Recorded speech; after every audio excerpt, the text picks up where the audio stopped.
कौमी इस्तेहकाम को नुकसान पहुंचाने वाले अनासिर से निमटने के लिए मुकम्मल तौर पर तैयार हैं। चीफ ऑफ डिफेंस फोर्सेस का गुजरांवाला और सियालकोट गैरिजन का दौरा, जवानों की तरबियती सहूलतों का मुशाहिदा किया।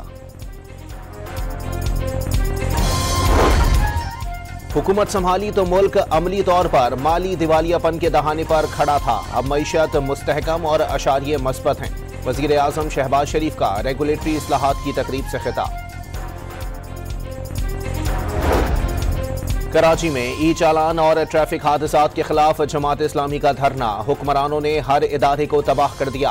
अरबाब इख्तियार बताएं, हादसात पर खामोश क्यों हैं? मुनम जफर का सवाल। और डॉन मीडिया ग्रुप के अखबारात के बाद डॉन टीवी और रेडियो के सरकारी इश्तिहारात बंद, सहाफती तंजीमों पर मुश्तमिल ज्वाइंट एक्शन कमेटी की शदीद मजम्मत।